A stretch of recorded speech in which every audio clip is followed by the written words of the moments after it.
Shalom, Most High in Christ. Bless. Happy Sabbath.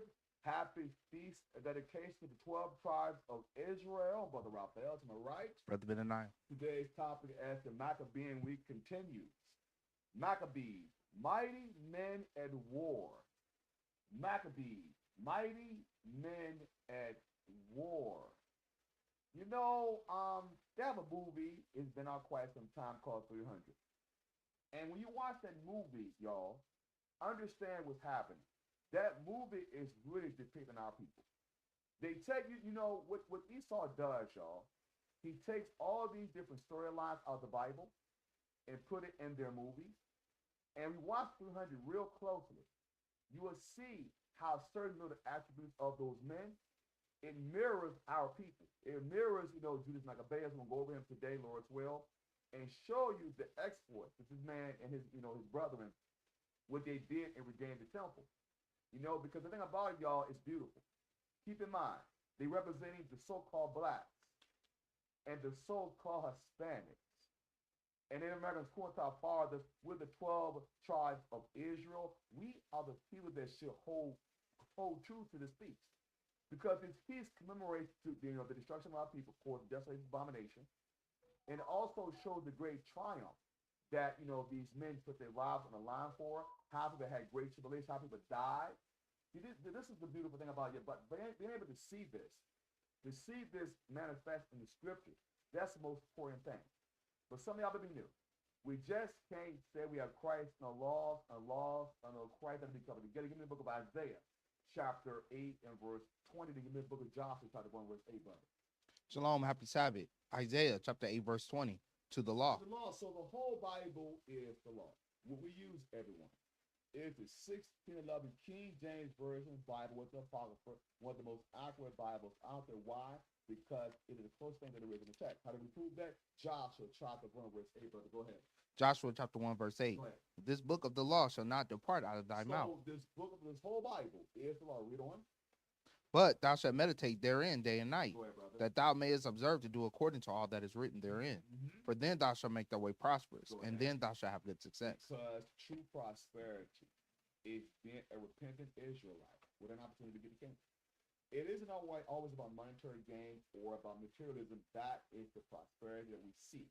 Go back to the book of Isaiah chapter 8 verse 20. Give me the book of Revelation chapter 19 verse 10, brother. Isaiah chapter 8 verse 20. Right. To the law and to the testimony. And the testimony. Revelation chapter 19 verse 10. Go ahead. Revelation chapter 19 verse 10. And I fell at his feet to worship him. Okay. And he said unto me, see thou do it not. And you had to stop John. He said, see thou do it not, because that John bowed unto the angel, he would have been in the midst of our God. Let's read on, brother. Read. I am thy fellow servant. I am thy fellow servant. We the servants of the Most High first. We serve our people. Go ahead, read on. And of thy brethren that have the testimony of Jesus. The testimony of Jesus, the Messiah of Christ. Some of y'all may say, Yahweh shall you sure. But we do know he is the son of the Most High. Read on, brother. Read. Worship God. Worship the Most High God. There's no other God that tops the Most High God. Read on, brother. For the testimony of Jesus is the spirit of prophecy. Because if you don't have the spirit of Christ on you, you're going to understand this Bible. You'll be lost and no comprehension at all. Go back to the book of Isaiah, chapter 8 and verse 20. The book of Proverbs, 6, verse 23. Isaiah chapter 8, verse 20. To the law and to the testimony. If they speak not according to this word, it is because there is no light in them. Because is my hold on, my mic. Is my microphone on? Is it on now? What about now? Can you hear my mic now? Really? Hold on.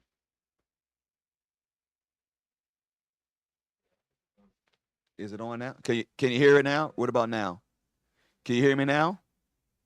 Can everybody hear me now? Can everyone hear me? Can you hear me now? Can someone tell me, can you hear me now? Can you hear me? Let me know. Can you hear me? Can someone let me know if they hear me? Huh? Can you hear me?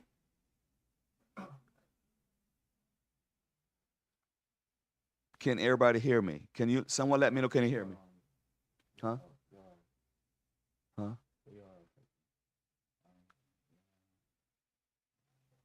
Can he? Can you can hear me? They said they can hear me. They can hear me now. Okay. Okay. All right. Okay. So anyway, Proverbs chapter 6, verse 23. Sorry about that, y'all, for technical difficulty. Sorry about that. You good? No, no. He said he can hear me.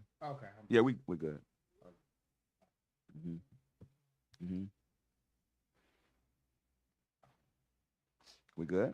Proverbs chapter, Isaiah chapter 8, verse 20. Go To ahead. the law, Uh-huh. and to the testimony. Go If ahead. they speak not according to this word, Mhm. it is because there is no light in them. Because if your spiritual leader or your pastor, or whatever they may call themselves, they're not speaking precept upon precept as the Bible is written. It says there is no light in them. Proverbs chapter 6, verse 23 to find out what's the light. Go ahead, read. Proverbs chapter 6, verse 23.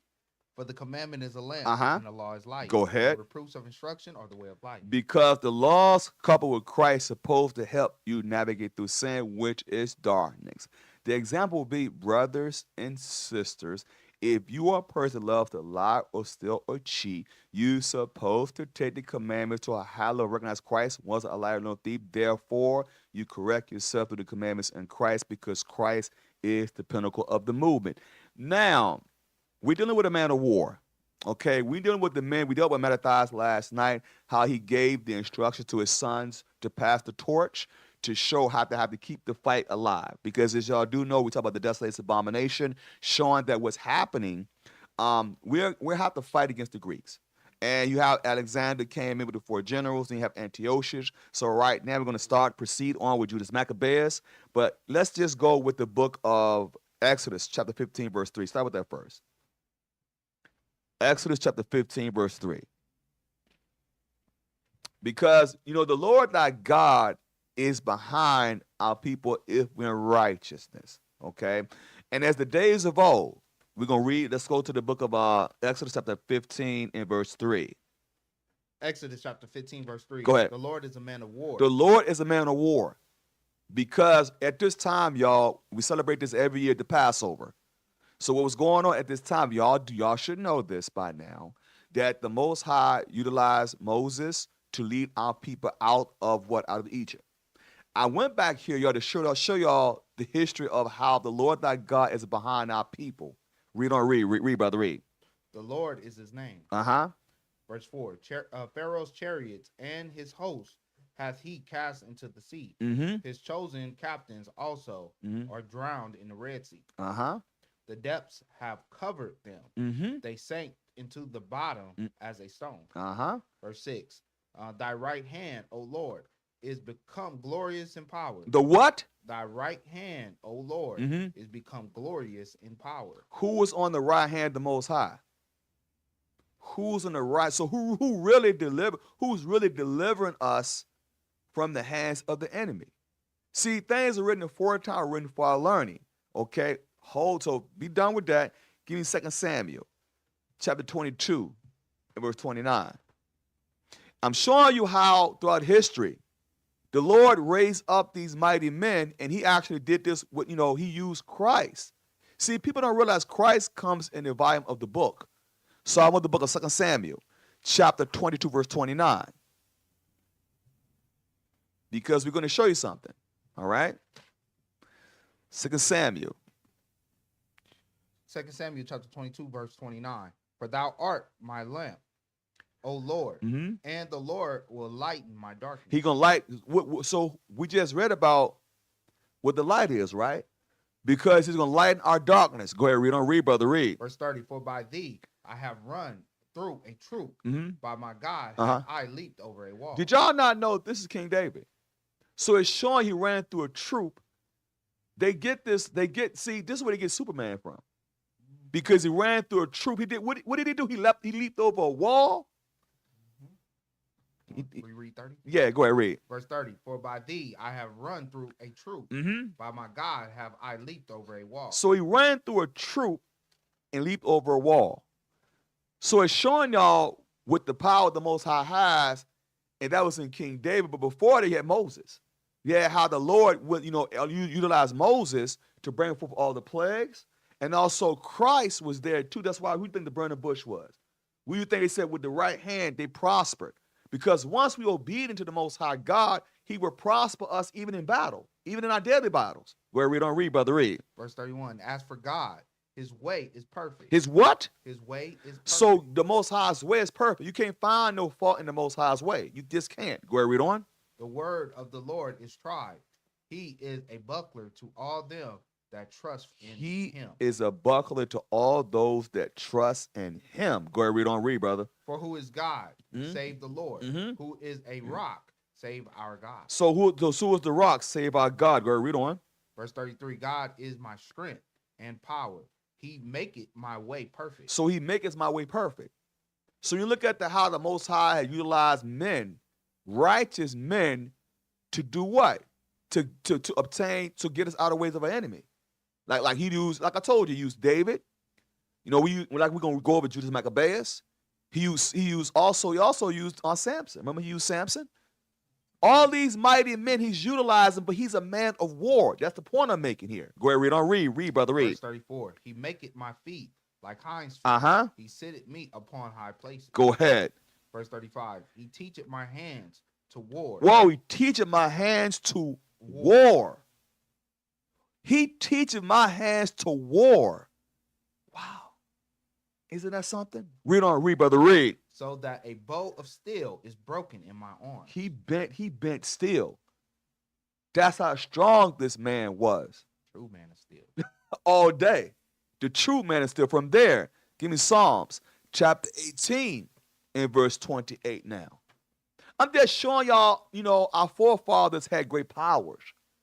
This is where they get the superheroes from. These are the true Avengers. This is the true Avengers right here.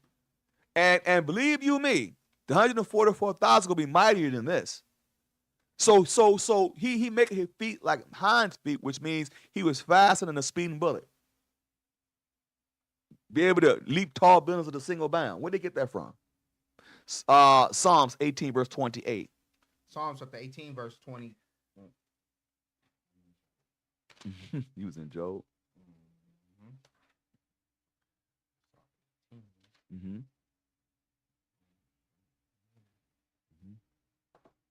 Psalms chapter 18 verse 28. Go ahead. For thou wilt light my candle. The Lord my God will enlighten my darkness. Go ahead. Like he said before. Go ahead, read on. Verse 29. For by thee I have run through a troop. By my God have I leaped over a wall. As for God, his way is perfect. The word of the Lord is tried. He is a buckler to all those that trust in him. For who is God? Save the Lord. Who is a rock? Save our God. Go ahead. Verse 32. It is God that girdeth me with strength and maketh my way perfect. He maketh my feet like hinds feet, and sitteth me upon my high places. Verse 34. He teacheth my hands to war. That's all I wanted. He teacheth my hands to war. We read it in 2 Samuel, and we read it again. He teaches, so the Most High God teacheth his hands to war. Now go to 1 Maccabees, chapter 3, verse 1. I just want to give y'all a little bit of a prelude to show y'all who is behind the great exploits of the Israelites. Like I said, we talked about Moses, talking about King David. I just discussed Samson. All these great men were given the power to overcome our enemies. What makes you think he won't do it again for us? But here's the thing though. We have to keep the commandments. These men were mighty men because they followed the Most High God. So we must follow the example to be the mighty men at war. 1 Maccabees, chapter 3 verse 1. 1 Maccabees, chapter 3 and verse 1. Go ahead. Then his son, Judas, called Maccabeus, rose up in his stead. And all his brethren helped him. And so did all they that held with his father. And they fought the cheerfulness, the battle of Israel. Because they followed the example of their father, Mattathias. We read about Mattathias. He had 5 sons. Okay? He taught these men well. They were well ordered. They were the child of Levi. So they understood the importance of the law, how they had to defend the gospel at that time, defend the word.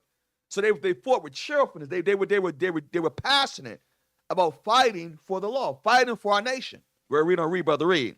Verse 3. Mm-hmm. So he got his people great honor and put on a breastplate as a giant and girt his warlike harness about him. And he made battles, protecting the host with his sword. He made battles, protecting the host with his sword. Go ahead, read on, read, brother, read. Verse 4. In his acts, he was like a lion, and like a lion's whelp, roaring for his prey. Remember we read about what the word Maccabees mean? It means hammer. So these exploits is very well documented that he was called Maccabees because it meant hammer. He hit the enemy with sludge like blows. Therefore, he was called the hammer. Go ahead, read on, read, brother, read. Verse 5. For he pursued the wicked and sought them out and burnt up those that vexed his people. So the key attribute is he loved his people. Go ahead, read on, read, brother, read. Man, burn people up. He burnt them up. He was a true avenger. Like you said, the real Justice League, you better believe that. Go ahead, read on. Verse 6. Wherefore the wicked shrunk for fear of him, and all the workers of iniquity were troubled, because salvation prospered in his hand. What prospered in his hand? Salvation prospered in his hand. Salvation prospered in his hand. Because here's the thing. When you have the Most High behind you with Christ, no one can stop you. And they knew that. That's why I keep telling brothers, you cannot get caught up in saying that the Lord was not behind the Maccabees during this time. Because it said, because salvation was in his hand. Go ahead, read on. Verse 7. He grieved also many kings and made Jacob glad with his acts, and his memorial is blessed forever. His memorial is blessed forever. What does Judas really mean? What does it mean? Not Judas Iscariot, of course. What does Judas mean? The Most High's praise. So Judas Maccabeus was great. His father said he let him be your captain because he was mighty from his youth. You see what I'm saying? So his father understood. He's appointed him as your captain because he knew Judas wasn't going to play no games. They knew that. Read on, read, brother, read. Verse 8. Moreover, he went through the cities of Judah. Go ahead. Destroying the ungodly out of them and turning away wrath from Israel. Because remember, this man was a tribe of Levi. So he was a priest as well. Even though he was a warrior, he was a priest. So what he did was he went over and went through the cities of Judah, destroying the ungodly out of them, and turning away wrath from Israel. Because by taking the sin out of the land, you turn away reproach from our nation. That's why it's very important for us as Israelites to make sure that we don't have any type of sin going on within us. We're reading on, read, brother, read. Verse 9. So that he was renowned unto the utmost part of the earth, and he received unto him such as were ready to perish. Because believe it or not, Judas Maccabeus and his brethren, like I told y'all, the movie 300 depicts this. The Spice and Sparta. But what they don't understand is really Israel. But what they do, they take these movies and they twist it around for their own liking. That had nothing to do with Sparta. It has something to do with Israel. 300 really is about Israel. About the Maccabees. Hope y'all know that. Because when you watch the movie with spiritual eyes, you will see what they're doing in these movies. Okay? If you don't know the scriptures, you don't realize, like Immortals. Look at them stuff like Immortals. All these movies depict Israel. They just call them something else. And if you don't have a spiritual eye, you can't see through all that. They really mocking us. They really mocking us, really, to be honest with you. Go ahead, read, brother, read. Verse 10. Then Apollonius gathered the Gentiles together and a great host out of Samaria to fight against Israel. You see how it's the same way today. They get all the nations to fight against our people. Because here's the deal, y'all. Even today, all these nations want to destroy us. They know who we are. We just don't know. But back then, they did the same exact thing back. The same spirit. Read, brother, read. Verse 11. Which thing, when Judas perceived, he went forth to meet him. And so he smote him and slew him. Many also fell down slain, but the rest fled. So Judas Maccabeus was no joke. If you were ungodly, I don't care if you was Israel, he put your butt to death. If you was doing things to reproach the nation, he loved the nation so much he gonna put you to death. So the other nations knew he wasn't playing games, so they fled. They were scared of Judas because when the Most High behind you, y'all, can nobody stop you. And the nations know that. Read on, read, brother, read. Verse 12. Wherefore Judas took their spoils, and Apollonius sword also, and therewith he fought all his life long. Go ahead, brother.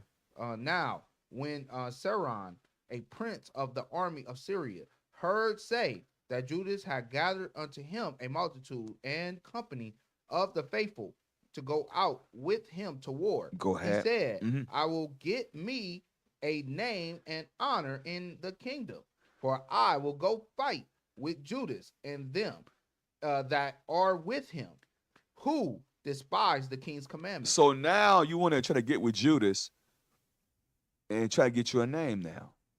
What they call it today, called clout chasing. Now you want to go get your name. Now you want to link up. Because see, once you become powerful, one or two things happen to you, people. You got envy and jealousy, or someone to link up with you. I'm going to tell you, when you get powerful, that's even in the world. Either they hate you, or they're going to try to join forces with you. But some people do it to get close to you, to do what? To destroy you. And that's what this Joker want to do. He want to get, see, they admire him at the same time, but they hate him at the same. You say they admire his exploits, but they really hate him though. See, that's what they do. See, that's what they do to you. They envy you, but they admire you at the same time. Your power. You see what I'm saying? It's the same thing today. Go ahead, read on. Read.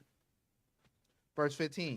So he made him ready to go up, and there with him a mighty host of the ungodly to help him and to be avenged of the children of Israel. Okay. And when he came near to the going up of Betharon, Judas went forth to meet him with a small company. That's 300 right there.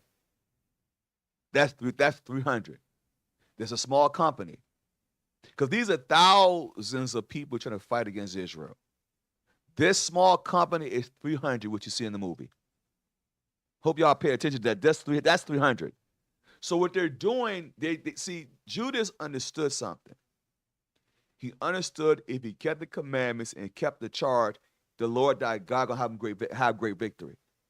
See, the same way King David understood when he went against Goliath. King David wasn't scared. He wasn't king. He wasn't scared of Goliath, because what ended up happening when he see, we understand that the Most High is behind you. You should have no fear, no doubt. So remember, during that time, he had no fear. Same way with Judas. Judas didn't have no fear because he understood who was behind him. He knew that. He knew where his power source was. We don't read, brother. Read. Verse 17.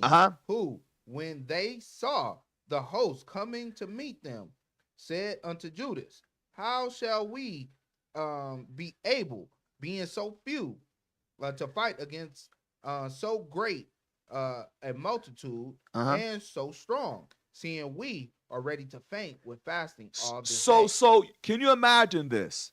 Put yourself in that time period, y'all. The Greeks, the other nations have a powerful army. That's like us today. Let's say the United States, I hate to say it, but I'm just saying, I'm gonna use their military. And let's say the other military is coming against Israel. And we ain't but a small group of people. And they have all the power, I say it that way. And we have our men, and we're saying, oh my God, how are we gonna be able to defeat these mighty men? But Judas had the spirit on. Judas had a certain spirit on him. He had a certain spirit on him. Read. Verse 18. Unto whom Judas answered, it is no hard matter for many to be shut up in the hands of a few. Oh, did you hear what he said? What is Judas doing right now? Can anyone tell me what is Judas Maccabees doing right now? What is he doing? Put it in the comment board. I want to see who's thinking. What is Judas Maccabees doing? What is he doing? Let's see what is Judas doing? Let me see who's thinking. What is Judas doing right now? Because these men have doubt right now. They're saying, look, we're a small company. We got small strength. We're going to grace a mighty host. What is Judas doing? Because like I'm saying, because right now it seems like all is lost. It seems like, oh my God, this is a grim situation. What is Judas doing? Put it in the comment boards, people. Let's think. So here the deck is stacked against you right now.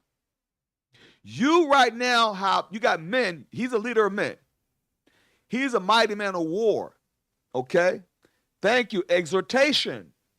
You got it right. He has to exhort these men. He's been like, wait, we just finished fasting. We weak. Okay? And we got a great host coming at us right now. Put yourself in that time. You just finished fasting. You're fasting. You weak. You weak. It's only a few of y'all. And you got a great mighty host coming at you right now. Full force. Judas is saying, look, read what did Judas say? Verse 18, what he saying? Verse 18, unto whom Judas answered, it is no hard matter for many to be shut up in the hands of a few. Go ahead. With the God of heaven. Who? With the God of heaven. So explain to me, brothers, who's saying that the Most High wasn't dealing with Israel in his time period. Who is Judas talking about right now? The who of heaven? The God of heaven. The God of heaven. So guess what, brothers? So who's he praying to? Who is he getting his power source from? If you're saying that the Most High was not with Israel during this time period. This shows you the Most High God was behind Christ. He was behind Judas. How you think Judas was able to make the statement? If Judas wasn't at one, Judas was a priest. He was a Levi. So if he's a priest, how you gonna sit there and say the Most High God wasn't dealing with Israel for 400 years when that man was a Levite? The Levites is the Most High God's portion. So how can you sit there and say the Most High wasn't dealing with Israel? You're crazy because he was a Levite. Make that make sense, people. Keep reading. Unto whom Judas answered, it is no hard matter for many to be shut up in the hands of a few. And with the God of heaven, it is all one to deliver with a great multitude or a small company. Go ahead, brother. Read. 19, for the victory of battle standeth not in the multitude of an host, but strength cometh from heaven. Strength come from where? Strength coming from heaven. Brother, so you sitting there saying that the Most High wasn't dealing with Israel. Why? What this man doing? He getting his power from the Most High God. Why? Because he was a Levite, brothers. And the Levites is the Most High God's portion. Because they were the priests. So I can sit there and say the Most High wasn't dealing with Israel. When this man is a priest, he getting his power from heaven. The same way he taught David to war, who you think taught Judas Maccabees to war? That's why I started off by saying God is a man of war. He put the power behind these men do what they're doing. It's only a few take down many. What y'all think they're getting that movie 300 from? They're mocking the Maccabees, brothers and sisters. Go read, brother, read. Verse 20. Yes. They come against us in much pride and iniquity to destroy us and our wives and children and to spoil us. Go ahead. But we fight for our lives and our laws. We fight what? For our lives and our laws. Go ahead, brother. Wherefore, read. the Lord himself. The what? The Lord himself. What Lord? The Lord himself gonna do what, brother? Will overthrow them before our face. And as for you, be ye not afraid of them. Don't be afraid of them. So the Lord, read that. So who is going to overthrow them, brother? Verse 22. Wherefore the Lord himself will overthrow them before our face. And as for you, be ye not afraid of them. Brothers, you're tripping. The Most High God is with the Levites, just happen to be the Maccabees. So you sit there saying that the Lord wasn't dealing with Israel for 400 years during this time period, so therefore you're saying you don't supposed to keep the feast dedication because it is in Leviticus 23. But yet Christ kept it though, and this actually happened. Why? Because it documented it happened. Why do you think it said, and it happened? We go back to Maccabees, first Maccabees, and and it happened. It happened. This is history. This is historical facts. Okay? So to sit there and say the Apocrypha isn't authoritative, you're crazy. Because these people existed, people. Read on, read, brother, read. Verse 23. Now, as soon as he had left off speaking, he leaped suddenly upon them. And so Saran and his host was overthrown before him. So the Most High God put the spirit on Judas Maccabeus and the brethren to go out there and take out these jokers. Who you think he's getting his power from, people? To sit there and say it's unauthoritative, according to who? And then to sit there and say the Most High God wasn't dealing with Israel when they were Levites? When they were messengers of the Most, they were priests. So let's get this straight. Let's get this straight. Let me make sure I hear you clearly. Israel, the Levites, is the Lord's portion in this situation, right? You want to tell us now, you're going to make us believe this. All of a sudden, the Most High God ain't dealing with Israel, but yet he just said the Lord himself go overthrow him then. Make that make sense. Just saying. Keep reading, brother. Can't make this stuff up. Keep reading. Verse 24. And they pursued them from the going down of Betharon to the plain, where they were slain about 8,000 men. Whoa, how many? 8,000 men. My goodness. 8,000 men. I'm sorry, 800 men. Okay, thank you. Okay, 800. Go. Of them. And the residue fled into the land of the Philistines. Okay, go ahead, read, brother, read. Verse 25. Then began the fear of Judas and his brethren, and an exceeding great dread to fall upon the nations round about them. So now, believe it or not, y'all, word travels. Judas and his brethren got great power from the Most High. They, are taking out mighty men of valor. 800 men got put to death by these men. That's like today. I'm gonna bring it up to today. That's like saying 300 Israelites, and I'm not just saying this organization, I'm talking about just Israelites, period, just mighty men, putting to death 800 mighty military men today. That is experts of war, though. And these are priests. These are priests. All right? And the Most High God put the spirit on these, because this is the tribe of Levi, by the way. They preach, but the Most High put the war spirit on these men to fight. Okay?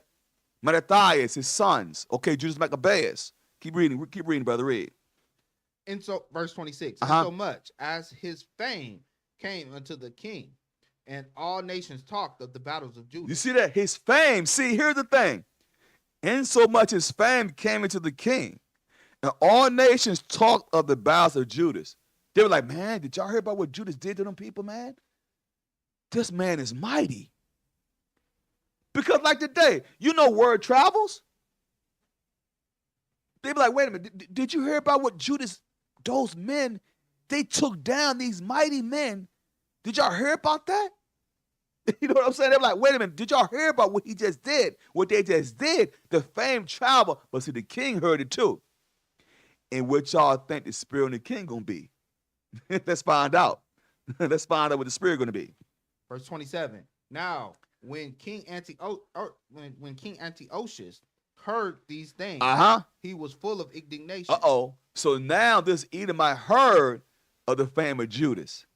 And now he filled with hatred. Like, oh, what?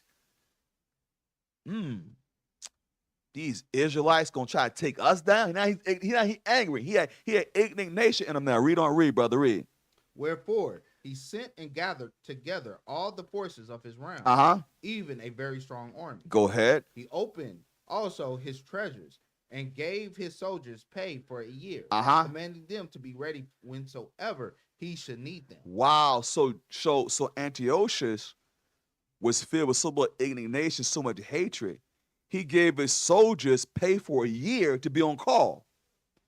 He said, okay, so now what I'm going to do now, I'm going to get my host together and get ready to game plan to go ahead and fight Judas and the brethren. Read, brother, read. Verse 29, nevertheless, when he saw that the money of his treasure failed, and that the tributes in his country were small because of the dissension, and plague, Yes. which he had brought upon the land, and taken away the laws which have been of old time. Go ahead, brother. Verse 30. He feared that he should not be able to bear the charges any longer, nor have such gifts to give so liberally as he did before, for he had abounded above the kings that were before him. What this also shows y'all too, y'all, is it takes money to go to war.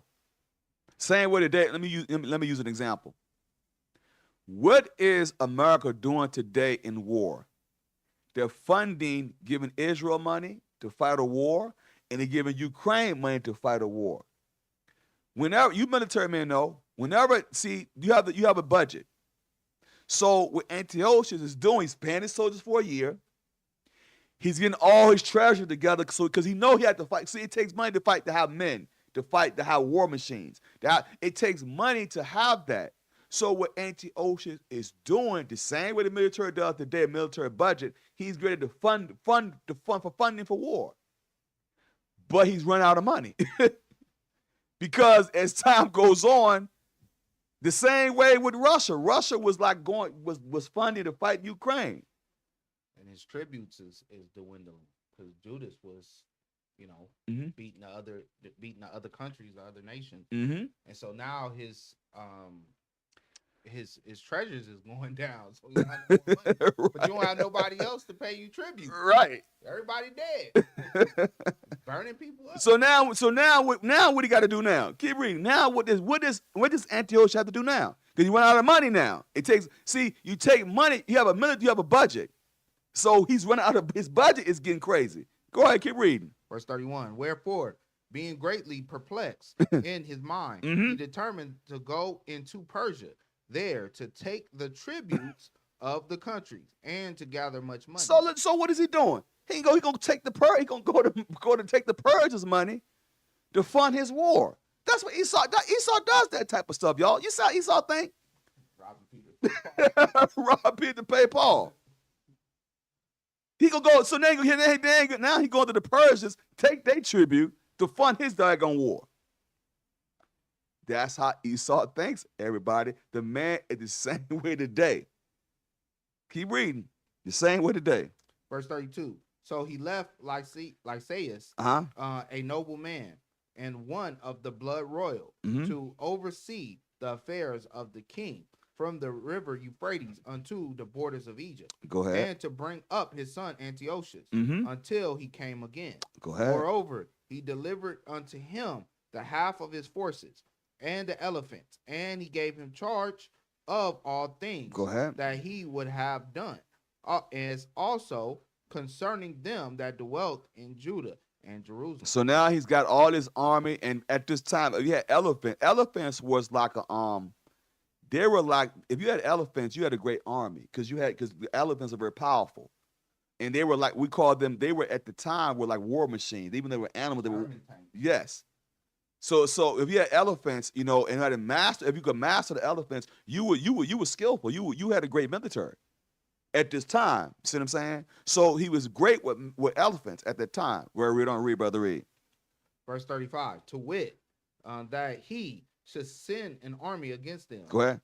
To destroy and root out the strength of Israel and the remnant of Jerusalem. Go ahead. And to take away their memorial from that place. So you see how Antiochus thinks? Antiochus want to take us out of here. That same spirit exists today. It's just a different time period. But at this time, because Judas Maccabees and his brethren were growing powerful, and their fame was exceeding, their fame was growing. This man had hate. He said, "Wait a minute, we can't let these Israelites that's going against us, win this war." You see what I'm saying? So you have to, you can imagine the fame that he's hearing. Now he's getting righteous. He's getting not righteous, but he's alienation. He has hatred now. Go ahead, read on. Verse 36. And that he should place strangers in all their quarters and divide their land by lot. See what he want to do? He want to take our land the same way today. Ain't that something? They want to do what to our land? And that he should place strangers in all their quarters and divide their land by lot. Hold that. Give me Ezekiel 30. Give me Ezekiel 35 verse 6. Y'all see the same spirit? They want to take our land and divide it by lot. This happened even to this day. Because who's on our land today? Who is on our land today? This ain't nothing new. See, this ain't nothing new under the sun, everybody. They did the same thing back then, plotting to take Jerusalem, take our land, and divide it by lot. The same way they did in 1948. Ezekiel 35 verse 6, brother.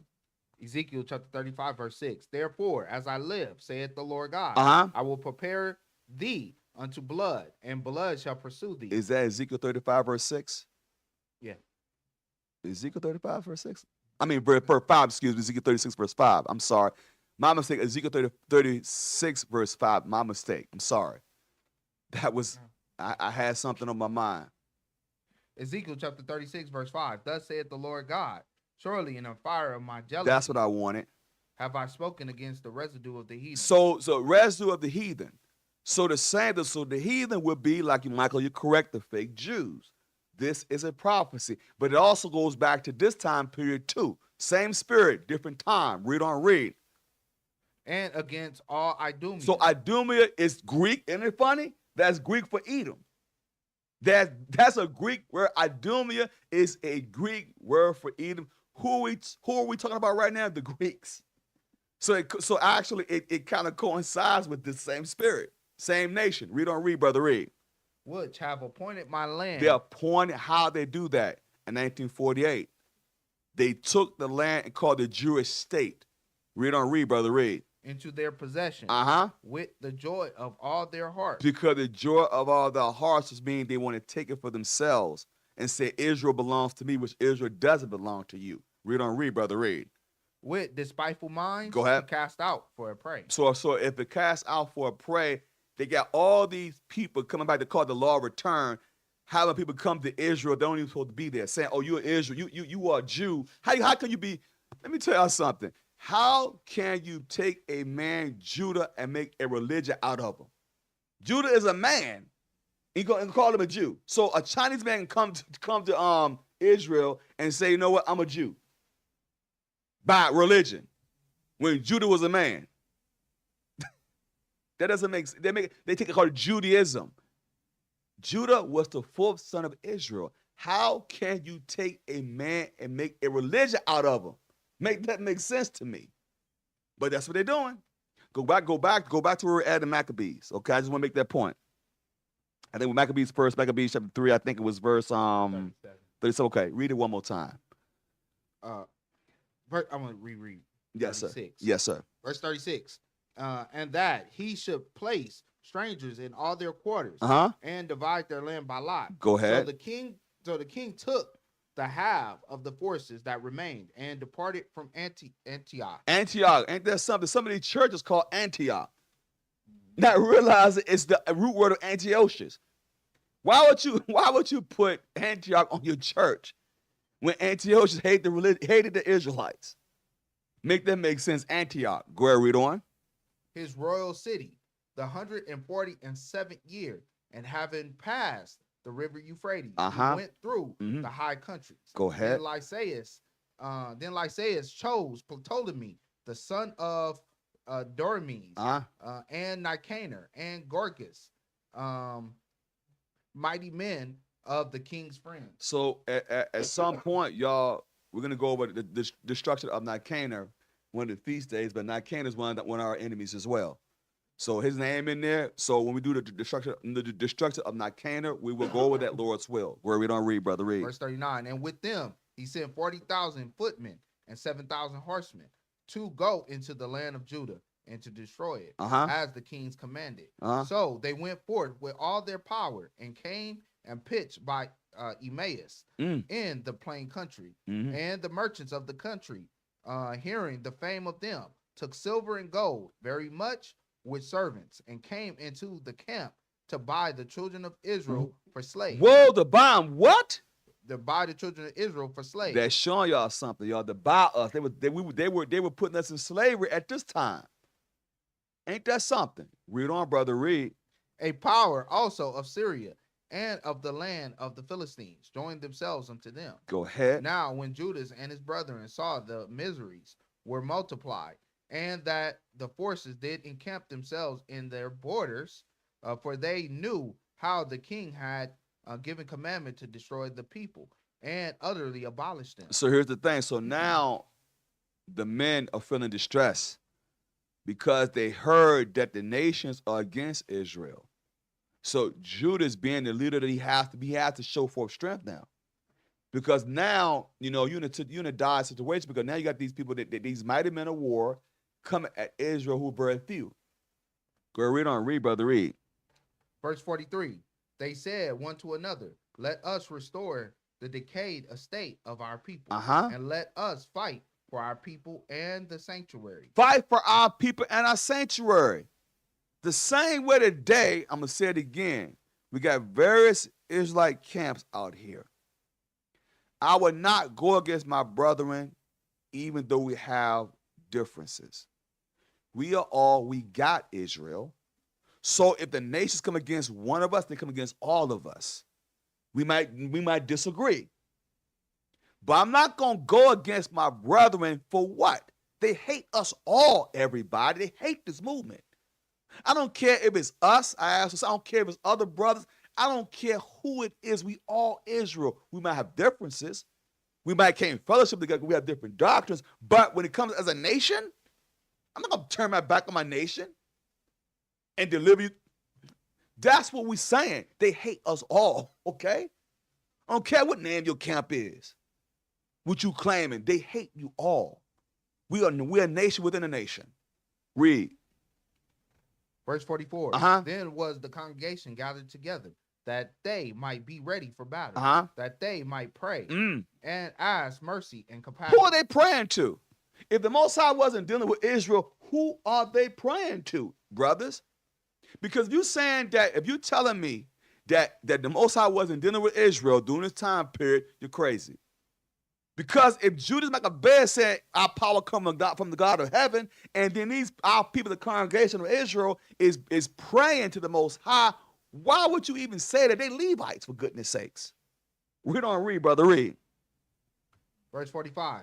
Now Jerusalem lay void as a wilderness. There was none of her children that went in or out. The sanctuary also was trodden down, and aliens kept the stronghold.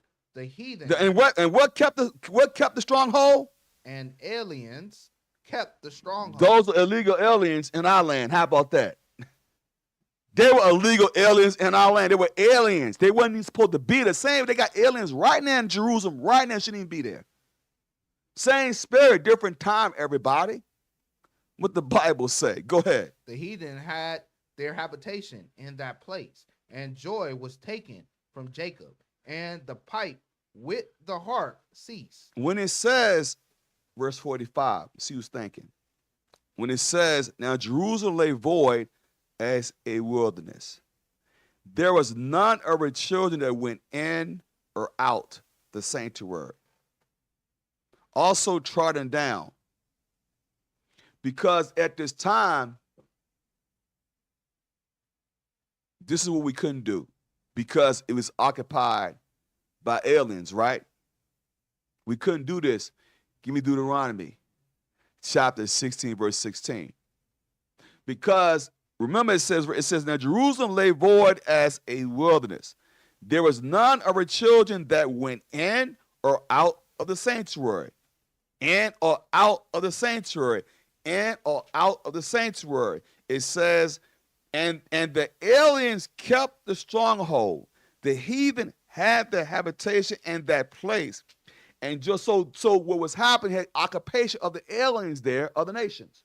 That's all it means. They don't even belong there. I mean, it's the reason why it says in and out, Deuteronomy chapter 16, verse 16. And come back to this, brother. Deuteronomy chapter 16, verse 16.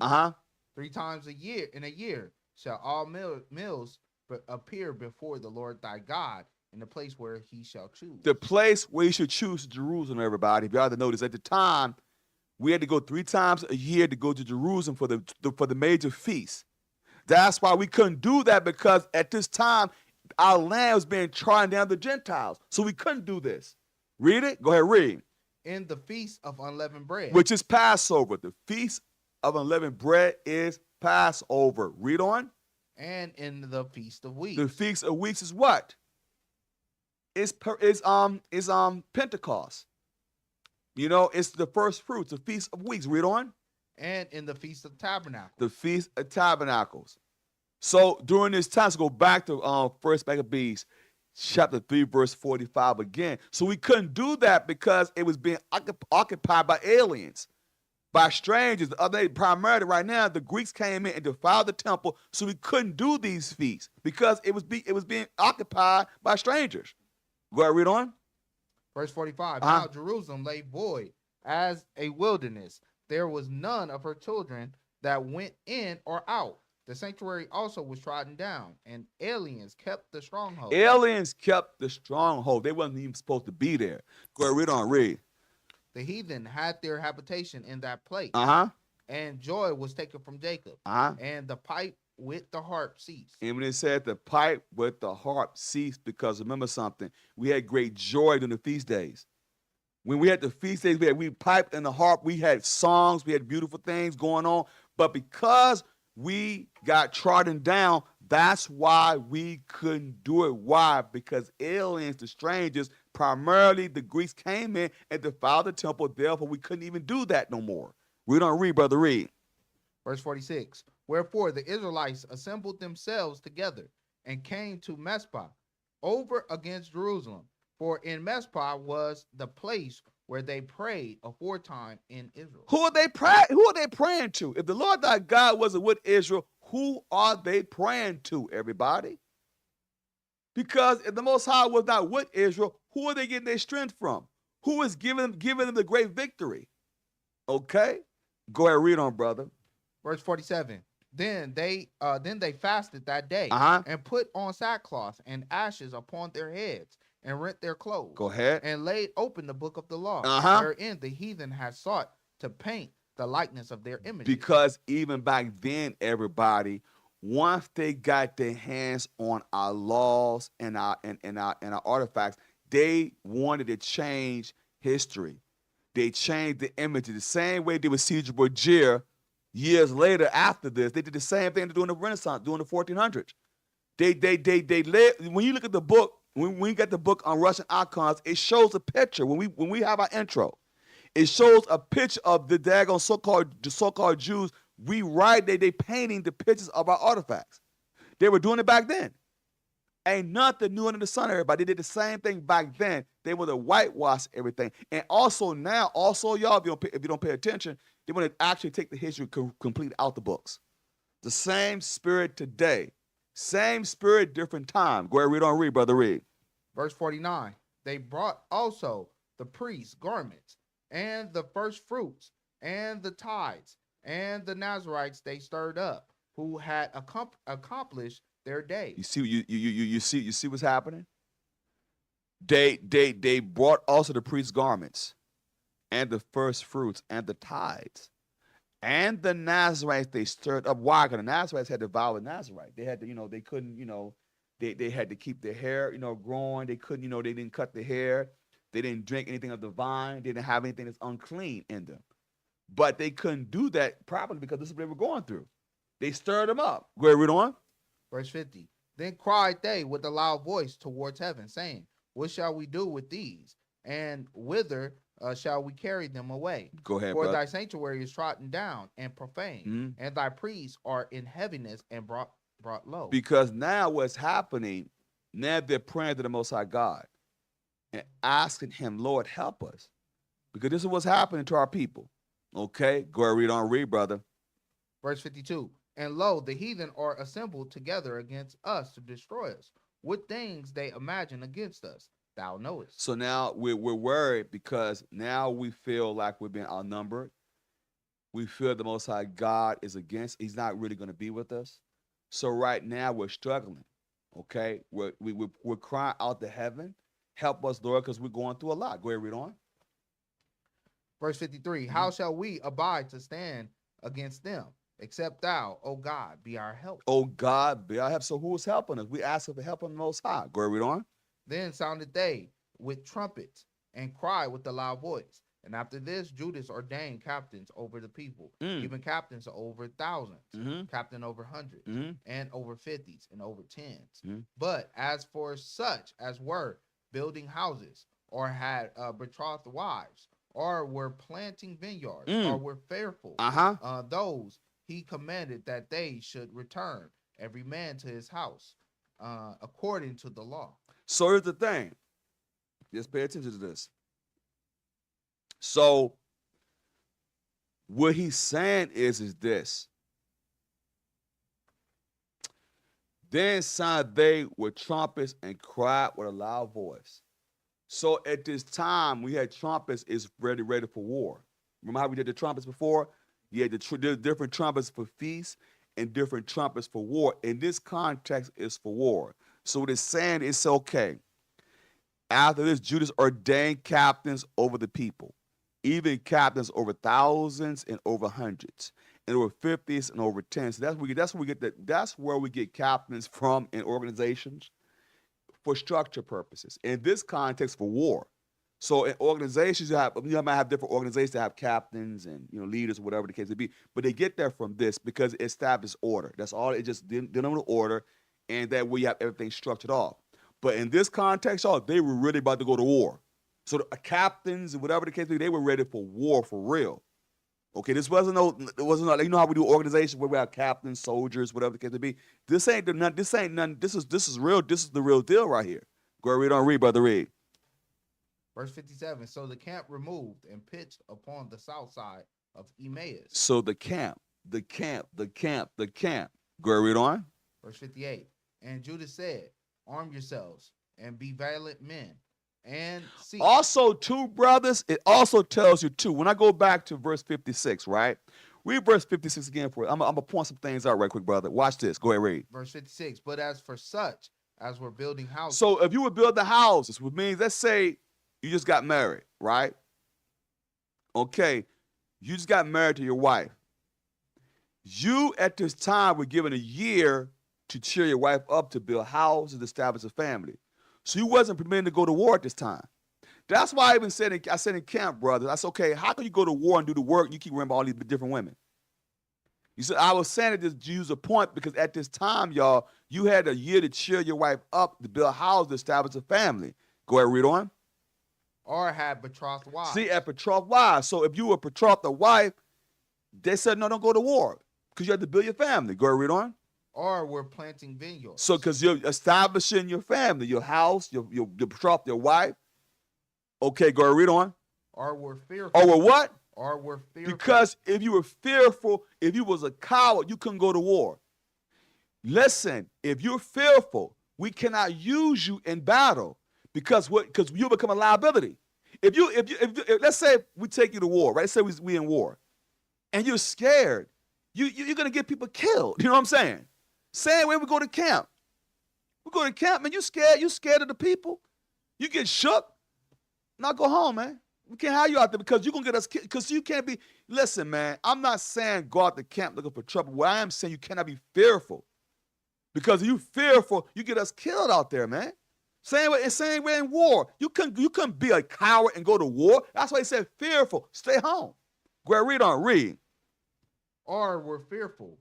Those he commanded that they should return. Every man to his own house. Go ahead. According to the law. So according to the law. Remember, it was a law. So if you had a wife, brothers, you just got married, you betrothed a wife, you put to build your house, get everything in order, get your venue together, get your everything established, you can't go to war. Because you'll become a liability. Because let's say you have a family. You worry about your daggone family. Yep. We can't hire you. We can't hire you out there worried about your family. Meanwhile, we at war, about to go to war. You worry about, well, damn, what's going on with... No. Stay your butt at home. And if you're scared, stay at home. Because we can't use you because you'll become a liability. If you out there scared, man, we can't be around you. Okay? Because you shook. And I'm going to tell you, it's time we're going to get heated out there, brother. We're going to be heated. Bro, we done with the spots where people ready to hurt you, ready to kill you out there. One time with the Chicago, that time they do pull that gun. Stabbing across the street. The dude got stabbed across the street. Hey, man. Hey, listen, this real out here, bro. This ain't nothing to play with. You can't be scared to go out there. Listen, if it happens, brothers. But you can't be fearful. That's what Judas said. Look, if you're fearful, we cannot use you. Become a liability. You become a liability. We can't use. Stay home. Where it's safe at. Okay? Go ahead. Go. So what verse? Verse 58? What did Judas say? Verse 57. So the camp removed and pitched upon the south side of Emmaus. Go ahead. And Judas said, arm yourselves and be violent men, and see that ye be in readiness against the morning. So Judas is saying, get ready. Listen, y'all. If you stay ready, you have to be ready. Okay? He said, get ready into the morning. Because now you get your spirit right to go to war. Because if you're scared and got stuff on your mind, you become a liability. Read on, brother, read. That ye may fight with these nations. And that are assembled together against us to destroy us. Go ahead. And our sanctuary. Verse 59. For it is better for us to die in battle. To do what? To die in battle. Do y'all not know what type of spirit you have to have on you to say that? He's saying it's better to die in battle. I ain't gonna name no names. One time the brother said, man, remember the time it was a big old. Remember that time when them people came at us that time, and he said, "Man, I got to worry about my family." I ain't gonna name the names though. I ain't put the brother on blast, but we told him, "So look here, man. Remember he was scared, man. What was I supposed to do? Stay home because you think this is a joke. You that shook, bro? Go home." And I'm not saying, I'm not trying to shame nobody because we all have fears. But when it comes to something like this, bro, now you get us all killed, you become a liability. But Judas said it's better for us to die in battle. Read.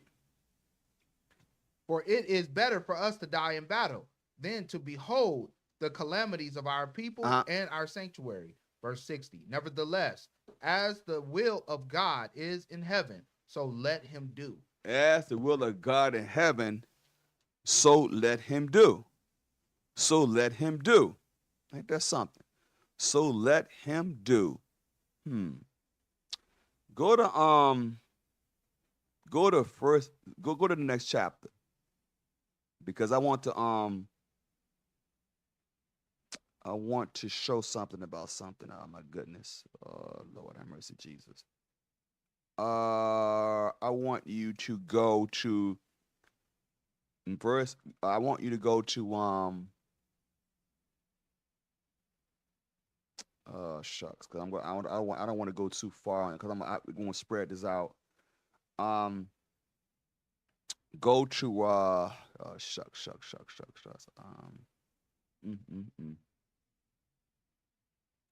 Go to okay, I want you to go to First Maccabees chapter. I want you to start at chapter 4. I want you to go to verse 37. And I'm gonna speed bird. How much time do we have on this? How much time? Oh, we're good then. Hour and 6 minutes. We'll read on. First Maccabees. So start at verse 36. Yeah, sorry about that. First Maccabees chapter 4, verse 36. Then said Judas and his brethren, behold, our enemies are discomfited. Let us go up to cleanse and dedicate the sanctuary. So now we skip some stuff. We're gonna hit some more stuff later on throughout the week. But he's showing you that the enemies are discomfited because Judas was mighty. Judas had mighty. He was mighty. He had his men, his brethren was ready to go to war. They're going to rededicate the temple. Go ahead, read, brother, read. Verse 37. Upon this, all the hosts assembled themselves together and went up into the Mount Zion. Go ahead. And when they saw the sanctuary desolate, and the altar profane, and the gates burned up, and shrubs growing in the court as in a forest, or in one of the mountains, yea, the priest's chambers pulled down. They rent their clothes and made a great lamentation and cast ashes upon their heads and fell down flat to the ground upon their faces and blew in alarm with the trumpets and cried towards heaven. Then Judas appointed certain men to fight against those that were in the fortress until he had cleansed the sanctuary. Could y'all imagine? Judas had to appoint certain men to fight in the war as they were cleansing the sanctuary. So here's the deal. You're fighting, because they're priests now. You're fighting a war. These men have to fight the war while you cleanse the temple. Put yourself in that time frame. They have to fight and cleanse the temple at the same time. Could y'all imagine that? Could you imagine the stress you have to, the stress level? Could you imagine? Put yourself in that situation. You're a priest. You're still supposed to operate in the priesthood, though. And you have to appoint certain men to fight. As this is going on. Where we don't read, brother, read. Verse 42. So he chose priests of blameless conversation, such as had pleasure in the law. So wait a minute, he chose priests of blameless conversation, such as had pleasure in the law. So he had to choose these men that was blameless conversation, that had pleasure in the law. You couldn't choose nobody that didn't have pleasure in the law. How did he know that? A good report. He had to know who his laborers amongst. He couldn't just choose anybody without knowing who they were. Read on, read, brother, read. Verse 43. Who cleansed the sanctuary and bear out the defiled stones unto the unclean place. Go ahead. Verse 44. And when they had consulted what to do with the altar of burnt offerings, which was profane, go ahead. They thought it best to pull it down, lest it should be a reproach to them, because the heathen had defiled it. Wherefore they pulled it down. The heathen defiled it. So they said, what's the sense of keeping it up there? The heathen defiled it already, might as well pull it on down. Go ahead, read on, brother, read. Verse 46. And laid up the stones in the mountain of the temple in a convenient place, until there shall come a prophet to show what should be done with them. Go ahead. Verse 47. Then they took whole stones according to the law and built a new altar according to the former. Go ahead. And verse 48. And made up the sanctuary and the things that were within the temple, and hallowed the courts. They made also the new holy vessels, and unto the temple they brought the candlestick and the altar of burnt offerings and of incense and the table. Go ahead. Verse 50. And upon the altar they burned incense, and the lamps that were upon the candlestick they lightened, that they might give light in the temple. So what were they doing? You had the menorah. They had to light that. The same way we light the menorah today. 7 golden candlesticks, not 9. I don't know where the so-called Jews get that from, but it was always 7 golden candlesticks, not 9, okay? Okay, I don't know what their theory is, but it's nonsense, okay? Go ahead, read, brother.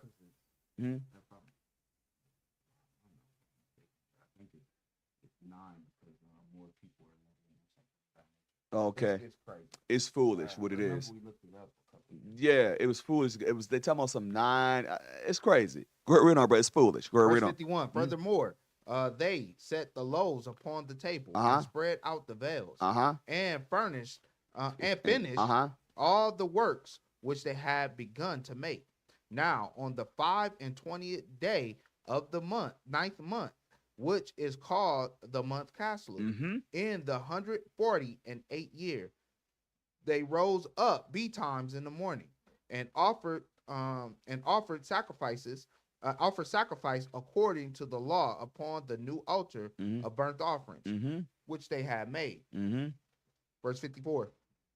Look at what time and what day the heathen had profaned it, even in that was it dedicated with songs and cisterns and with harps and cymbals. So at this time, what they're showing you is the 25th day of Caslu. We just had that on the 25th this year.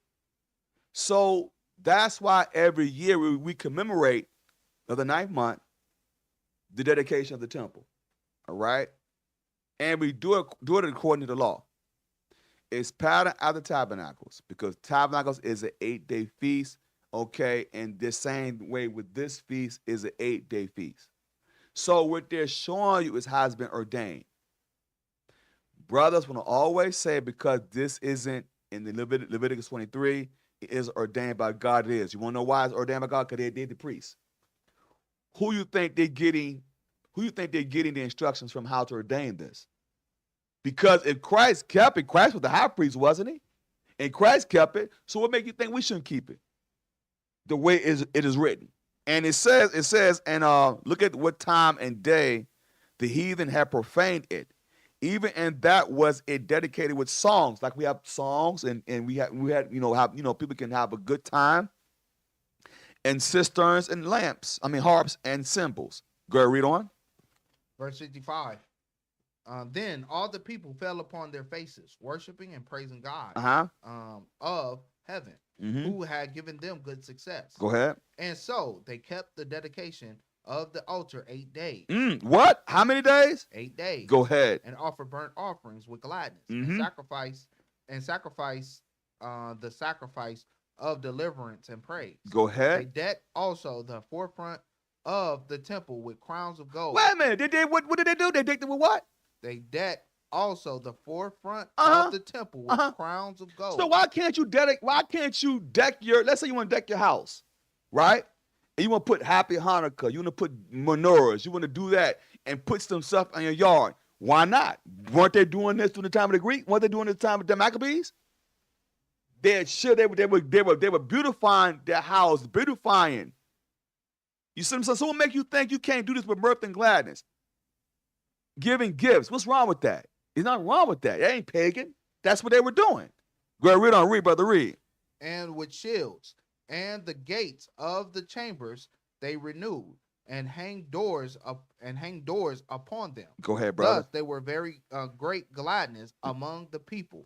For that the reproach of the heathen was put away. Moreover, Judas and his brethren with the whole congregation of Israel ordained that the days of the dedication of the altar should be kept in their season from year to year, by the space of 8 days, from the 25th day of the month Caslu, with the mirth and gladness. With the mirth and gladness. So what it's showing you is Judas ordained this. Who gave him the authority? The Most High in Christ. Because he was a priest. He was a child of Levi. So who gave him the power? The Lord. Who the high priest? Christ is the high priest. But we so caught up in nonsense as a people, we don't realize that the Most High God ordained all this. You see what I'm saying? Keep going. Verse 60. At that time, also they builded up the Mount Zion with high walls and strong towers round about, lest the Gentiles should come and tread it down, as they had done before. Verse 61. And they set there a garrison to keep it, and fortified Besharia to preserve it, that the people might have a defense against Idumea. So Idumea is, at this time, y'all, it's the Greeks. This is the Greeks, because Idumea is what is Greek. It means Edom in the Greek. So that's why when we went to Ezekiel 36:5, we show Idumea, it was in the Greek as well, but it show y'all the same people that defiled it back then is defiled it now. Last couple of scriptures. Give me the book of Second Maccabees 6 and verse 1. Well, how much time? How much time, brother? Huh? Hour and 16? Really? Man.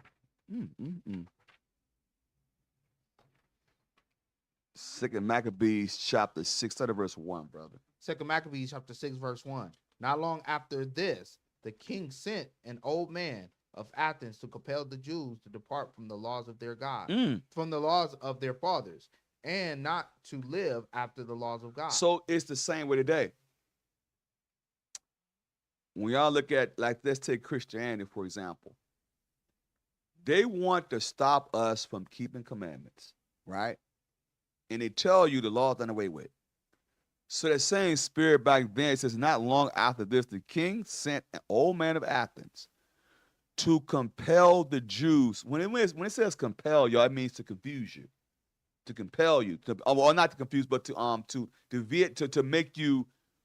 How can I say this? To compel, to get you to really want to get rid of the laws. Basically, I don't want to say because confound means to confuse. Excuse me.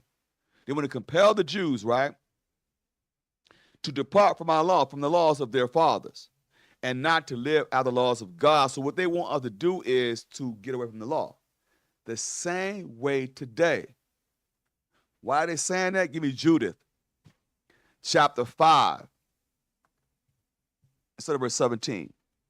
Because why are they so hard pressed on Israel not keeping laws? Because they sent an old man to Athens to keep us from the laws. Why is that? The nations know something. I won't start at verse 10. Judith 5 and 10. Let's start with that first. Is a reason why, everybody. Is a reason why they want to compel the Jews to depart from the laws of their fathers and not to live out the laws of God. Is a reason why. Judith in the Apocrypha, chapter 5, verse 10. Let's start with that first. Judith chapter 5, verse 10. But when the famine covered all the land of Canaan, they went down into Egypt and sojourned there, while they were nourished and become a great multitude, so that one could not number their nation. So if y'all don't know, in Judith what's happening, these Moabites are looking at our history. They are studying Israel. Watch what they find out. Read on. Verse 11. Therefore, the king of Egypt rose up against them and dealt subtility with them and brought them low with laboring and brick and made them slaves. What does this show y'all? It shows y'all the other nations know our history. He giving the whole history about Israel. How he went to doggone Egypt, how he went through all this. He gave the whole history. Go ahead, read, brother, read. Verse 12. Then they cried unto their God, and he smote all the land of Egypt with incurable plagues, so that the Egyptians cast them out of their sight. Go ahead, brother. Verse 13. And God dried the Red Sea before them, and brought them to Mount Sinai, and Cades burned and cast forth all that dwelt in the wilderness. Verse 15. So they dwelt in the land of the Amorites, and they destroyed by their strength all them of Esabon, and passing over Jordan, they possessed all the hill country. All the hill country. Go ahead, read on. Verse 16. And they cast forth before them the Canaanite, and the Perizzite, and the Jebusite, and the Shemanite, and all the Jerusites, and they dwelt in the country many days. And whilst they sinned not before their God, they prospered, because the God that hated iniquity was with them. Because sin is transgression of the law. The nations know the same way they were doing at the time of the Greeks. They said they sent an old man to Athens to compel the Jews to depart from the laws. They know if we depart from our laws, we easy pickings. They know that they can destroy us that way. The same way, keep reading, go read. Verse 18. And when they departed from the way which he appointed them, they were destroyed in many battles, very sore, and were led captives into the land that was not theirs. And the temple of their God was cast into the ground. See, the same was during the time of the Greeks. Keep reading, go read on. And their cities were taken by the enemies. But verse 19. But now are they returned to their God, and are come up from the places where they were scattered, and have possessed Jerusalem, where their sanctuary is, and are seated in the hill country. Go ahead. It was desolate. Yes, because during that time it was desolate, but even now it was desolate in the time of the time of the Greeks, and also the time of the Romans. The Romans did the same thing to us in 70 A.D. Keep reading, go read. Verse 20. Now therefore, my Lord, the governor, if there be any error in this people, and they sin against their God, let us consider that this shall be their ruin. That's why they sent this old man to Athens. That's why they sent this old man to Athens to compel us, because they understand if we depart from our laws, they got us. They know that. That's why they did this. Go ahead, read on. And let us go up, and we shall overcome them. Verse 21. But if there be no iniquity in their nation, let my Lord now pass by, lest their Lord defend them, and their God be for them, and we become a reproach before all the world. Because they understood that if we follow the commandments, we are all powerful because the Lord is going to fight for us. But it would depart from the laws. Go back to 2 Maccabees, chapter 6 and verse 1. Again. 2 Maccabees, chapter 6, verse 1. Not long after this, the king sent an old man of Athens to compel the Jews to depart from the laws of their fathers and not to live after the laws of God. Go ahead. Verse 2. And to pollute also the temple in Jerusalem and to call it the temple of Juniper, Olympius, and that in Gerizim of Juniper, the defender of strangers, as they did desire that dwelt in that place, in the place. Go ahead. Verse 3. The coming in of this mischief was sore and grievous to the people. So now this mischief was sore and grievous to the people, because you can imagine, here you are in the land of Israel in Jerusalem. The Greeks come in, they defile the temple, swine's flesh, everything you can think they have in orgies. We're going to read about it, got orgies. All these things are going on. That's vexation to our people because we keep the commandments. And they know this. And then they're going to make you eat swine's flesh on top of all that. Keep reading. Go ahead. Verse 4. For the temple was filled with riot and revelings by the Gentiles. So riot and reveling is partying. You see, orgies, all like Saturnalia. Like we read about that in the time of the Romans. Yeah. They had the Saturnalia, same thing. Look, let me see something. They were so we look at Saturn and look at like Jupiter, all that's Greek mythology. So that same spirit was during the time of Saturnalia when they celebrate dealing with the soul, when the solstice, same thing. Just a different time period. You see what I'm saying? Go ahead, read. Same exact thing, different time period. Go ahead, read. Verse 4. For the temple was filled with riot and reveling by the Gentiles. Go ahead. Who dallied with harlots. They dallied with harlots. They was having orgies. What y'all think they getting that stuff from, y'all? Esau started this. He was doing this crap back then. The Greco-Roman Empire was doing this, having public baths, having all these. What do you think Saturnalia was about? What they were doing with the winter solstice? Because Pat Robertson told you when we played the clip. He told you what's going on. Those are his people, by the way. Believe that. Read on. Exactly. Read. For the temple was filled with riot and revelings by the Gentiles. Go ahead. Who dallied with harlots and had to do with women within the circuit of the holy places. And besides that, brought in things that were not lawful. Verse 5. The altar also was filled with profane things, which the law forbid. So the profane things, y'all, in its context was swine's flesh. We're going to deal with, as the week progressed, we're going to go over more and more about what's happening with the Maccabees. But we're showing y'all the context was happening to the temple, what they're doing. They had harlots going on. They was sacrificing swine's flesh. They were putting Greek mythology, like they would say, like the Greek mythology of they were polluting it. Juniper, Olympus, Gerizim, Jupiter of the defender of strangers. This is the thing they were doing. So Greek mythology was all up in this. And you know what's sad too, brothers and sisters? Some of y'all in college, y'all don't know these sororities and fraternities is pushing Greek customs, everybody. I'm going to say it again.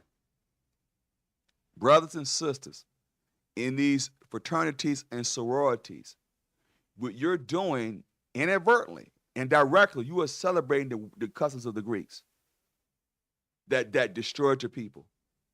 You might have done it out of ignorance, but now that you should know, stop this nonsense, y'all. Because all this stuff is pushing the Greek mythology. Go to the term Hellenist for a second. I got the term Hellenist. Right here, Hellenist. Show y'all something. The term Hellenist. So when Paul says in the New Testament, not a Jew nor a Greek, he's explaining this. What the term Hellenist? I had it right there. You should see the term Hellenist. All right. You see it? All right, Hellenists, Jews who made Greek their tongue, and with it often adopted Greek ideas and practices. Because at this time, when we keep on reading down here, is the reason why they adopted the Greek mythology. They adopted the Hellenists. They were called Hellenist Jews because they spake Greek. That's why Paul spake 3 languages. He spake the Greek because of the Hellenists. He spake the Hebrew because he was Hebrew of the Hebrews, and he spake Latin because he was in Rome. Understand that. So the Hellenists showed what the Hellenists about. So go back to 2 Maccabees, chapter 6 and verse 5. 2 Maccabees chapter 6 verse 5. Go ahead. The altar also was filled with profane things, which the law forbidded. So it was filled with profane things, which the law forbidded, like swine's flesh. They were having orgies. All this idolatry was going on. All of these things was vexation to our people in our nation. We don't read, brother, read. Verse 6, neither was it lawful for a man to keep Sabbath days or ancient feasts, or to profess himself at all to be a Jew. Because if you were called a Jew at this time, you was put to death. You had, that's why they made you speak the Hellenic, the Greek. That's why the Hellenic, they made you speak Greek. Because if you spoke your language at that time, you was put to death. Because you wasn't conforming to the ways of the Gentiles. You wasn't conforming to Antiochus. Because Antiochus put a decree out there. If you get caught with the book of the law, put to death. You get caught keeping Sabbath days, put to death. You get caught keeping feast days, put to death. So when he put that out there on our people, they made us conform to Hellenists. They made us speak Greek, okay? What y'all think the Sadducees were doing? The Sadducees kept the Greek customs. But the Pharisees, they was keeping them Roman customs, but they still believed in Christ. They believed in resurrection. They believed in angels. But the Sadducees didn't believe in that, but they held fast to the Greek customs. The Sadducees kept the Greek customs. Keep reading, keep reading. Verse 6. Verse 6, neither was it lawful for man to keep Sabbath days or ancient feasts, or to profane himself at all to be a Jew. Because at this time, if you called yourself a Jew or Israelite, keeping the laws, keeping the commandments, you was put to death. You had to conform to the manner of the Gentiles. Go read on. Verse 7, and in the day of the king's birth every month, they were brought by bitter constraint to eat the sacrifices. And when the feast of Bacchus was kept. So Bacchus was the party god. Bacchanal. Okay, like let's Fat Tuesday. Fat Tuesday down in New Orleans. Mardi Gras. Same thing, same spirit. Bacchus. Go ahead, read, brother, read. The Jews were compelled to go in possession to Bacchus. Go ahead. Carrying ivy. Verse 8. Moreover, there went out a decree to the neighboring cities of the heathen. Go ahead. By the suggestion of Ptolemy against the Jews. Against the Jews, read on. That they should observe the same fashions and be partakers of the sacrifice. And I'm going to say it again, brothers and sisters, this is why we shouldn't keep birthdays. Because they was doing birthdays during the time of the Greeks. Birthday cakes and all this nonsense. The Bacchanal, the party god. You know, the West Indian parade, all that stuff ties into the Feast of Bacchanal. So this stuff, it goes back to the Greeks. All these things, the sororities, ladies, the fraternities, brothers, go back to the Greeks. So when you're doing this out of ignorance, you don't know, inadvertently and also directly, you're celebrating the Greek gods. So that's something you shouldn't do because you're following this man. You're following his doctrine of devils. Read, brother, read. Verse 9. And whoso would not conform themselves to the manner of the Gentiles should be put to death, that then man might have seen the present misery. So, and whosoever would not conform themselves to the manner of the Gentiles should be put to death. So what that means, you had to speak Greek. They made you speak Greek. They made you conform to the manners of the Gentiles. They forced this on our people. Let's take the brother from the basketball player. They call him Giannis. Greek freak. Okay, he really from Nigeria, but he was, to be honest with you, but they called him because he was speaking Greek. But I mean, even though he went to Greece, but he faced racism in Greece. But because he became a ball player, you know what I'm saying, to making money. Oh, you part of our culture now. Okay, but it's letting it be known our people was forced into Greek customs. That's what they call them, Hellenists. Hellenists, Greek-speaking Jews. Keep reading. Verse 10. Uh-huh. For there were 2 women brought who had circumcised their children. Pay attention, ladies. Whom when they had openly led round about the city, the babes hanging at their breasts, they cast them down headlong from the wall. Oh my God. Read that again, brother. And I'm going to read a scripture to y'all to give y'all some comfort in this. What did they do to the women and the children? What did they do? 2 Maccabees, chapter 6, and verse 10. Go ahead. For there were 2 women brought who had circumcised their children. They circumcised their children according to the law, ladies. Watch what they did with no mercy. Go ahead, read on. Whom when they had openly led round about the city, the babes hanging at their breasts, they cast them down headlong from the wall. Could y'all imagine this, y'all? They had our women, they were breastfeeding their children, and they circumcised the children and being righteous, and these demons took our children and cast them headlong and killed them. The babes, it said, and they cast them down headlong from the wall. What y'all think they did to them? They killed them, everybody, just for trying to keep the law. But there's a God. There's a God. Psalms 137, verse 7. I'm almost done. We're going to continue, Lord's will. We got new moon coming up, Lord's will, and we got the rest of Maccabean week. I'm not going to touch everything tonight, but I want to end y'all with this. Because they did this to our children, y'all, and the women. Just for circumcising the children, cast them headlong and killed them. Psalms chapter 137, verse 7. Psalm chapter 137, verse 7. Remember, O Lord, the children of Edom. Oh, remember who? The children of Edom. Same way right here. Go ahead, read on. In the day of Jerusalem. Who said, raise it, even to the foundation. Because during that time, they destroyed Jerusalem during this time and 70 AD. Race it, destroy it. Read on. Verse 8. O daughter of Babylon. Oh, who? O daughter of Babylon. Go ahead. Who art to be destroyed. Ought to be destroyed. They're going to pay for this. The same way they just did to our brothers and sisters here, they're going to pay for that. Go ahead, read on. Happy shall he be. Happy shall he be. When? That rewarded thee as thou hast served us. The same way they just did our women here and our children. Reward them as they rewarded us. Go ahead, read on. Verse 9. Happy shall he be. Happy should he be. That do what? That take it and dash it thy little ones against the stone. And cast they little ones against the stone. The same way they did to our women and our children in this time period. Simple as that, everybody.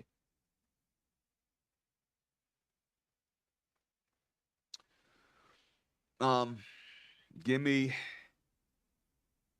I got some. I'm a hold off. We got the rest of the week. So give me number 6 and 24, y'all. I'm a hold off. We got some more coming up. We got new moon coming up, everybody. That's Monday night, so be prepared for that, brothers and sisters. Then we're gonna continue with Maccabean week because we have to do the closeout at the end of the week next week too. But we're gonna keep it going. All right. Numbers chapter 6, verse 24. The Lord bless thee and keep thee. Mm-hmm. The Lord make his face shine upon thee and be gracious unto thee. The Lord lift up his countenance upon thee and give thee peace. And give you what? Peace. Read. Verse 27. And they shall put my name upon the children of Israel, and I will bless them. I will bless them. Jude 24, verse 25, brother. Hope people understand. Hope people enjoyed today's class. Go ahead, read on. Jude, verse 24. Now unto him that is able to keep you from falling. Because he didn't keep our forefathers falling, did he? He kept them strong to fight many battles and win strongholds. Read on, read. And to present you faultless before the presence of his glory with exceeding joy.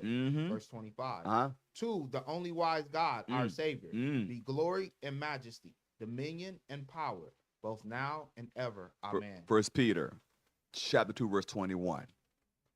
1 Peter chapter 2, verse 21. For even hereunto were ye called. You were called to this marvelous truth to keep this feast, mighty feast of dedication, all praises. Read on. Because Christ also suffered for us, leaving us an example. Because Christ kept the dedication, so we should keep the dedication. Correct me if I'm wrong. Read on, read. That ye should follow his steps. We follow Christ. Read on, brother. Who did no sin, neither was guile found in his mouth. Go ahead, brother. Verse 23. Who, when he was reviled not again. Go ahead, brother. When he suffered, he threatened not, but committed himself to him that judgeth righteously. He committed himself to the Father of spirits, the omnipotent one, the Father, the Heavenly Father. The book of Acts, chapter 5, verse 29. The book of Acts, chapter 5 and verse 29. Go ahead. Then Peter and the other apostles answered and said, Go ahead. We ought to obey God rather than men. We ought to obey God rather than men. Listen, y'all, it was a pleasure to share this word with y'all today. In Lord's Sabbath day and the feast dedication, all praise to the Most High in Christ. We give up the Most High in Christ all the praise and glory for allowing us to share this word with y'all. Also, y'all, we give a shout out to the other elders, the bishops, the deacons, the priests, the counselors, the women out there doing the great works. Keep up the great works, everybody, because guess what, y'all? Israel, we all we got. Listen, we pray for more laborers. We say the labors are few, the harvest is great. That's the most beautiful thing about it. Keep on doing this work, everybody. Stay strong. Also, please send up your alms. Alms help us to build the nation. That's the most important thing. Thank you for your donations. Your donations greatly appreciated. We really appreciate what you're doing, your support and prayers. Thank you very much. We really much appreciate it. Also, let's get prepared for like I said, the new moon coming up. We got the closeout coming up this week. Also, I'm gonna give y'all a disclaimer right now. What we're about to do is called the breaking of the bread. All right. Some of y'all may be new. This isn't communion. This isn't Christianity. What this is called, brothers and sisters over the age of 20 and up, which you should partake in this. What you're symbolizing once you take the break of the bread, you're symbolizing that this is 100% of the truth, that you believe this wholehearted for you. Okay? This isn't a club. This isn't something to do just to do it. Make sure you understand why you're doing this. Because here's the deal. If you partake in this, brothers and sisters, and you go back into the world, or you go to a different doctrine contrary to Christ, what you've done, you blaspheme the Holy Ghost, which means you won't be forgiven in this world, the world to come, which means the Most High God through Christ will kill you. So we urge you, brothers and sisters, don't do this until you're sure, because we don't have a heaven and hell to put you in. You're doing this for the Most High in Christ, not for us, okay? So that's what we're letting you know. Please make sure you know why you're doing what you're doing. 1 Corinthians, chapter 11, verse 23. 1 Corinthians chapter 11, verse 23. For I have received of the Lord that which also I delivered unto you, that the Lord Jesus, the same night in which he was betrayed, took bread. Go ahead. And when he had given thanks, he brake it and said, Take, eat, this is my body, which is broken for you. This do in remembrance of me. Go ahead. After the same manner, also he took the cup when he had supped, saying, This cup is the New Testament in my blood. Go ahead. This do ye oft as you drink it in remembrance of me. For as often as ye eat this bread and drink this cup, you do show the Lord's death till he come. Go ahead. Wherefore, whosoever shall eat this bread and drink this cup of the Lord unworthily shall be guilty of the body and blood of the Lord. Go ahead. But let a man examine himself, and so let him eat of that bread and drink of that cup. For he that eateth and drink it unworthily, eateth and drinketh damnation to himself, not discerning the Lord's body. Okay. Verse 30. For this cause many are weak and sickly among you, and many sleep. Listen, y'all. Please enjoy the rest of the feast of of dedication. Enjoy this, y'all, because we got. This really immerse yourself in this feast. Understand that our people fought hard to keep the commandments. You know what I'm saying? So understand the significance of this, everybody. Okay, because here's the thing. Put yourself in the mindset. Let's get our spirits right. Let's celebrate these feast days like our lives depend on it, because it does, because we do believe the Most High in Christ. Okay, that's the most important thing. Stay strong, Israel. Enjoy the feast. Keep enjoying these feast days. Y'all, please enjoy it. Okay, once again, Brother Raphael, to my right. Brother Benaniah. Till next time we say shalom. Chapter 11, verse 1. I say then, hath God cast away his people? Has God cast away his people? You so-called blacks and Hispanics, the Israelites, have God cast away his people? Read. God forbid. Meaning no. God has not cast away the Israelites. Read. For I also am an Israelite. Paul said, I also